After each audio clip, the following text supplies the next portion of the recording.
está siguiendo desde los distintos lugares a toda la población de Chandía, de Caluma, de Las Naves, de San Luis de Pambil y el resto de nuestra querida provincia Bolívar y también fuera de ella. Efectivamente, el día de ayer aprobamos ya esta normativa que termina incrementándose las penas en varios delitos, tal como fue el pronunciamiento de la población en la consulta popular. De manera que, bueno, ya se fue al Ejecutivo, ahí habrá que ver si ya no veta en absoluto y con eso podría ya entrar y publicarse en el registro oficial y entrar en vigencia para la aplicación.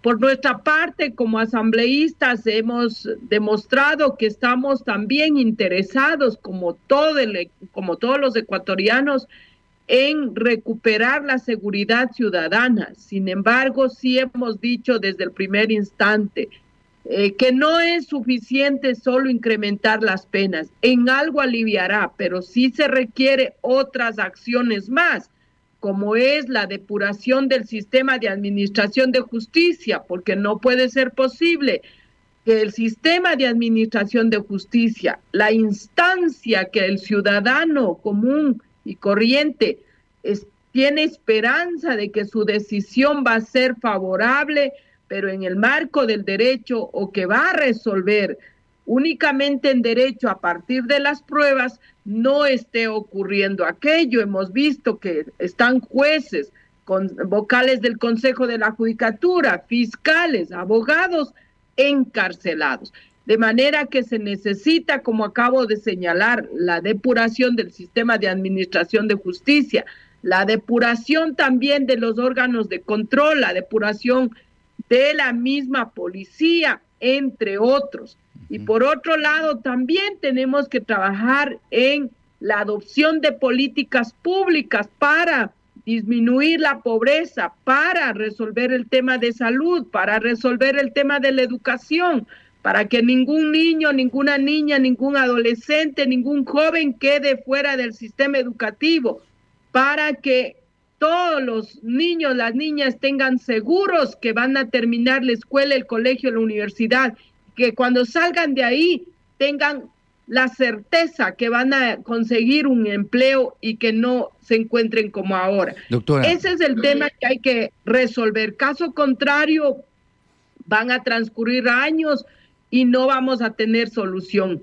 Es lo que podría señalar y bueno, ya está aprobada por nuestra parte y sí en su momento habíamos rechazado estas aseveraciones que hizo el presidente, que la asamblea está con los delincuentes, que la asamblea no iba a aprobar, lo cual fue totalmente falso. Nosotros hemos estado cumpliendo con los tiempos previstos en la ley orgánica de la función legislativa. Es más, hemos hecho antes del tiempo que nosotros como asamblea lo teníamos. Hemos priorizado este tema y ahora ya está aprobado por nosotros. Por nuestra parte, hemos cumplido. ¿Cuáles son el endurecimiento de las penas? ¿A qué se le endurece las penas? ¿Cuáles los delitos? Por ejemplo, lo que más hay ahora es tráfico de drogas, secuestro de personas, sicariato, minería ilegal. ¿Podríamos hablar un poco en detalle de ello? Mire, por ejemplo, ¿cuáles son los delitos?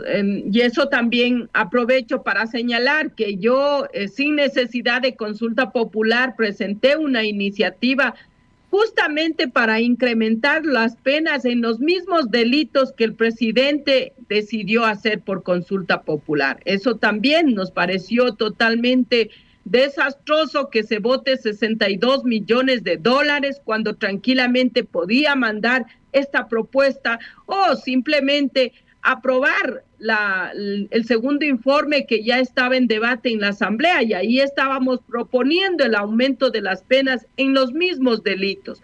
Por ejemplo, ¿en qué delito se incrementa? En el delito de trata de personas. Por ejemplo, ahora va a ser la sanción o la sentencia o la pena privativa de 16 a 19 años quien cometa este delito de trata de personas. Otro delito que ha sufrido incremento es el delito de asesinato. Ahora la pena va a ser entre 26 a 30 años. De la misma forma, el sicariato pasa igual, va a ser de 26 a 30 años. El otro delito es el sicariato es uno de los delitos que se han cometido lamentablemente durante estos últimos tiempos en mayor porcentaje, diríamos, ¿no es cierto? Otro delito que también se incrementa es el secuestro extorsivo.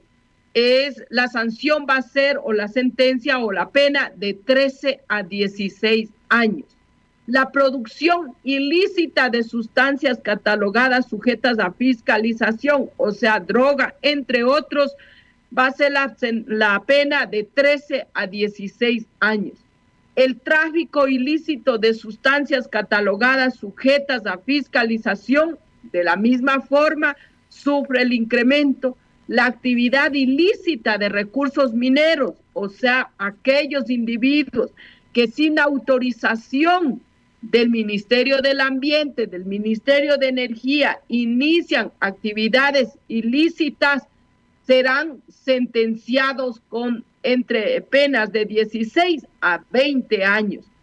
El otro delito también, el lavado de activos, la pena será de 5 a 7 años. Sin embargo, va a seguir aumentando, depende de las condiciones, ¿no es cierto? Entonces, son estos delitos los que sufren enorme incremento, que nos parece fundamental para que de alguna forma la población vaya teniendo conciencia que por estos delitos van a ser sentenciados con penas bastante altas.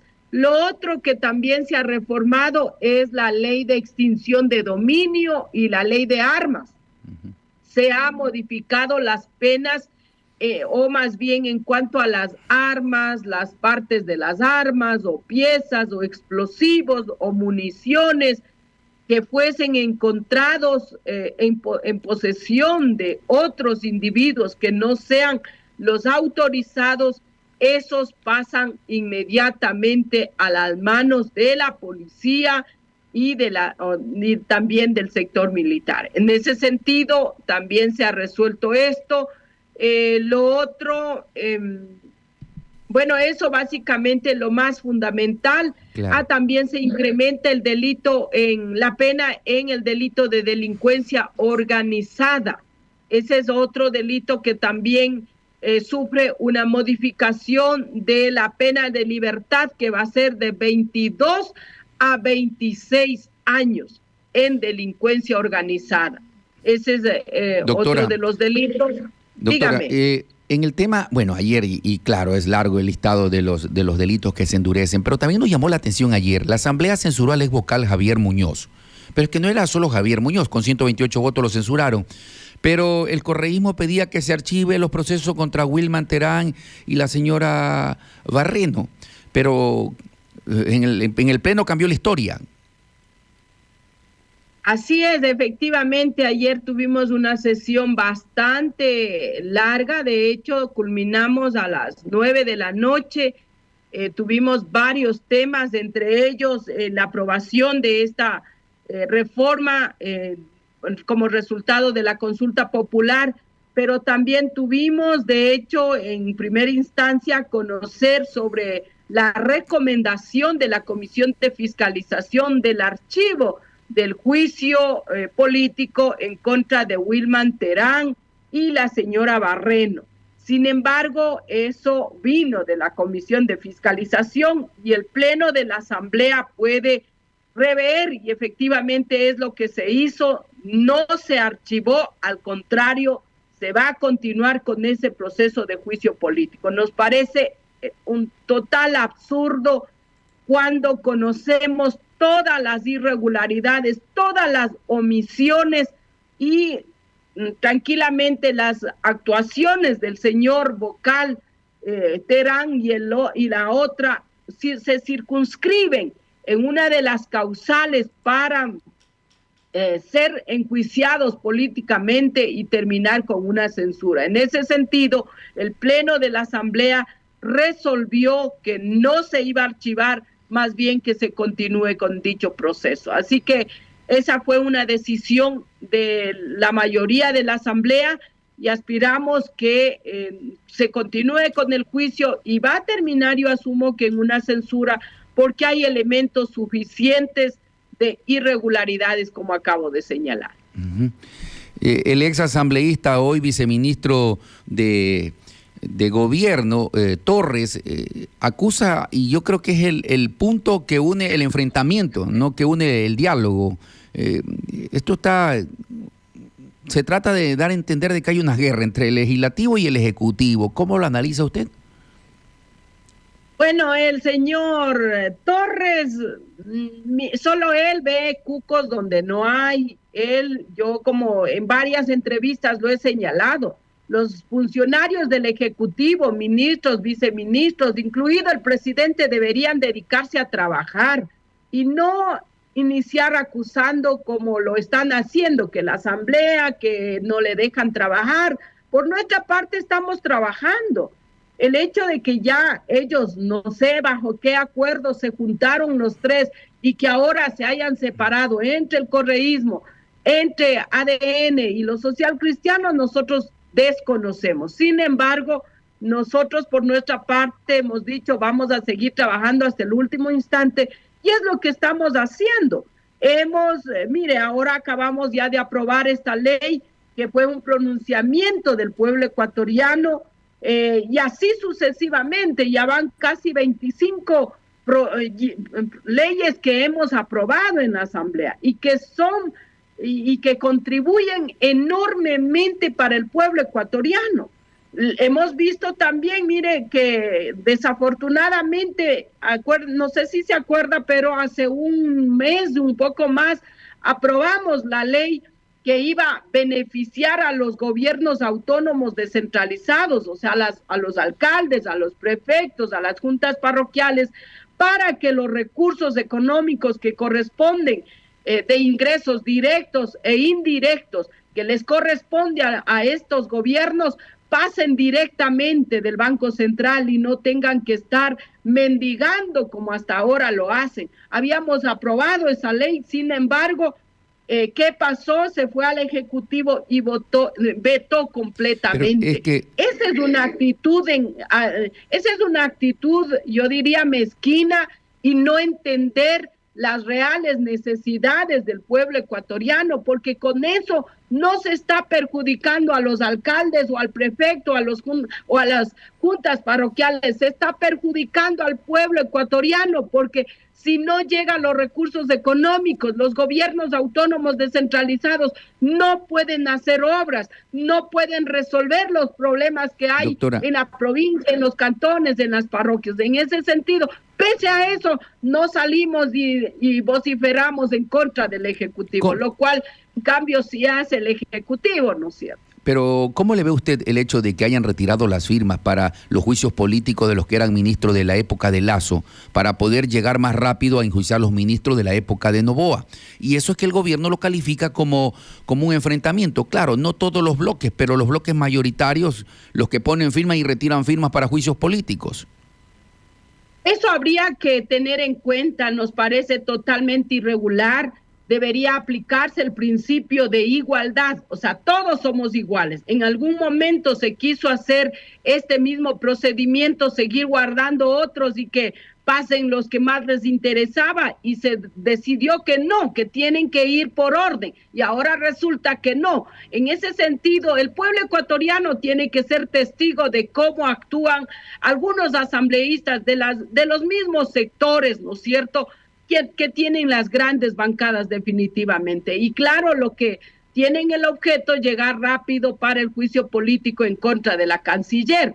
Sin embargo, yo sí debo decir, hasta el momento hay elementos, habrá que revisar el juicio político, cómo viene, con qué elementos viene en contra de la canciller. Ese es el objetivo, ¿no es cierto? Sin embargo, de lo que hemos visto, sí, ha habido, mire, ahora mismo hay un juicio a nivel internacional precisamente por la invasión que se dio en contra de la Embajada de México. Es un precedente nefasto para nuestro país y no ese es el comportamiento, el procedimiento que se debe adoptar en el nivel diplomático. Hay convenios, hay tratados que hay que respetar y hay que actuar en base a estas normativas diplomáticas, y no podía haber hecho lo que hizo. En ese sentido es lo que se analizará en su momento. Pero sí, decirles que desafortunadamente nosotros no somos una bancada grande. Aspiramos que en el próximo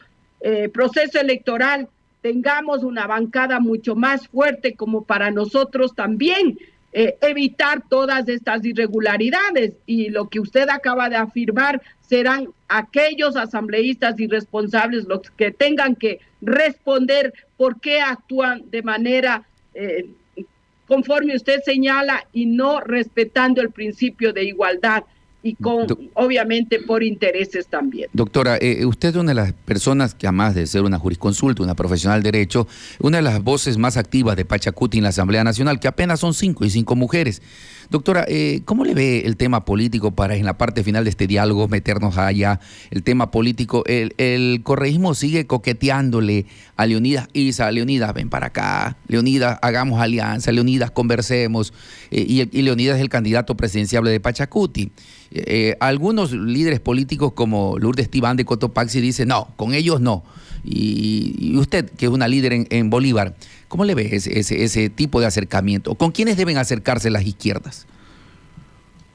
Bueno, nosotros habíamos señalado, ya son varios meses, que nuestros coordinadores del movimiento Pachacuti invitó a nivel nacional, abrió las puertas para hacerse una gran alianza con los distintos sectores de la tendencia de izquierda y también otros, porque hay también en la derecha gente honesta, gente transparente, gente luchadora, gente a quienes les conmueve toda la injusticia que ocurre en el país.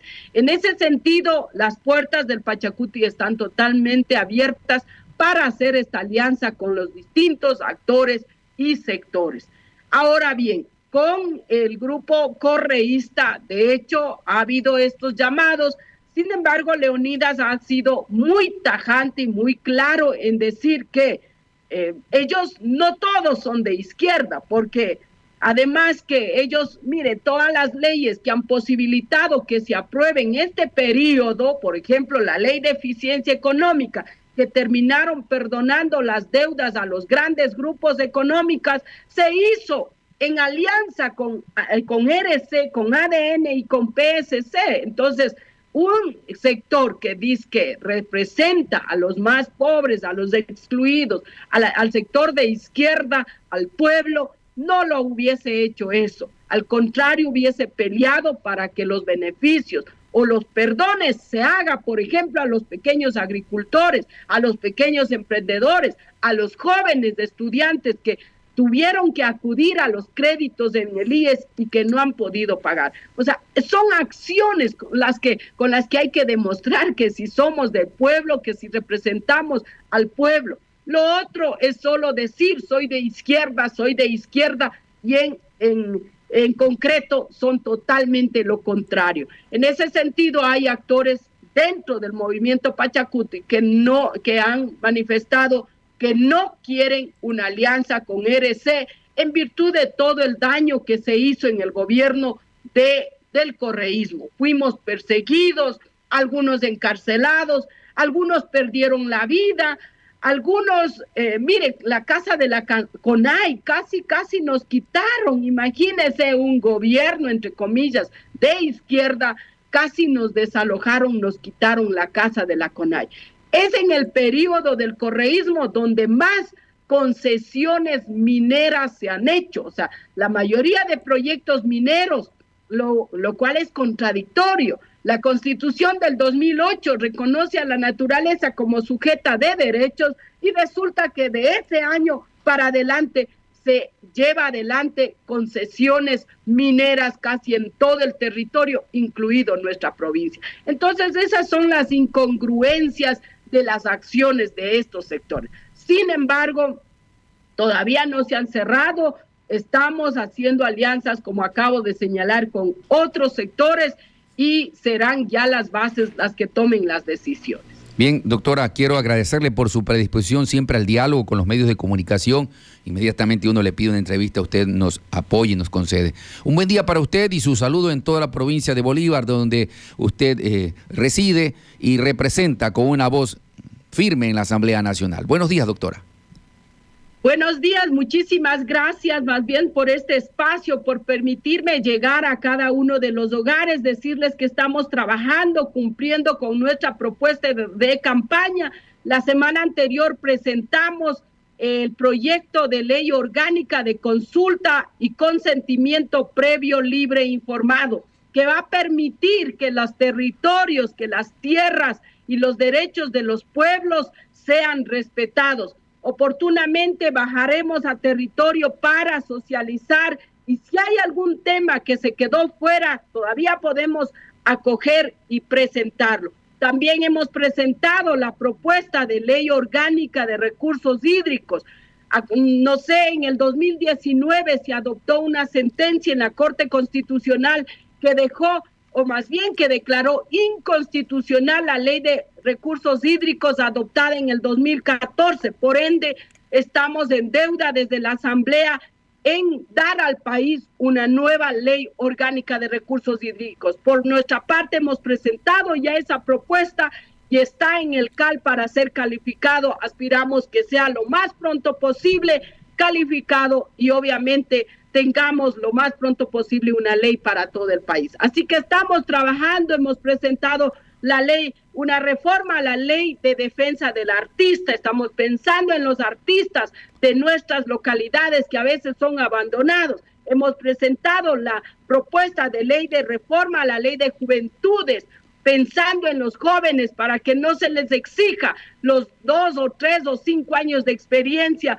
para poder ingresar a un trabajo. También hemos presentado la reforma a 5 leyes, todas encaminadas para recuperar la seguridad ciudadana. Hemos presentado una propuesta de reforma al Código Orgánico de la Función Judicial y al Código Orgánico Integral Penal. En ese sentido, estamos trabajando con todo el compromiso que nos caracteriza. Venimos para legislar y fiscalizar y es lo que estamos haciendo. En el proceso de fiscalización hemos realizado 25 procesos de fiscalización a distintas autoridades. En este momento igual estamos dando seguimiento a todo el sistema de salud porque hemos recibido quejas de irregularidades, de manera que cualquier situación estamos pendientes. También hemos iniciado un proceso de fiscalización en este caso a la ministra de Inclusión Social, porque resulta que hay muchos ciudadanos que han sido excluidos de los servicios de bonos de desarrollo humano. No puede ser posible y eso también hemos iniciado. De manera que estamos trabajando con el mismo compromiso y con la misma fuerza que nos caracteriza. Muchísimas gracias, que tengan un buen día toda nuestra ciudadanía querida de nuestra querida provincia. Muchas gracias, que tengan un buen día. Un buen día, nos acompañó la doctora Mariana Yumbay Allico, ella es profesional en el derecho, jurisconsulto, y nos refirió sobre lo aprobado en la Asamblea Nacional el día de ayer, porque hubo endurecimiento de las penas. Por ejemplo, el tráfico de drogas pasa de 13 años a 26 años de cárcel. El secuestro, ahora que antes era 22 años, ahora será 26. El sicariato, la pena será de 30 años. La minería ilegal, que antes era 7 años, ahora será de 20 años de cárcel, entre otros temas que hemos dialogado con la doctora Mariana Yumbay, profesional del derecho, jurisconsulta y asambleísta por Pachacuti de la provincia de Bolívar. Luego de la pausa estaremos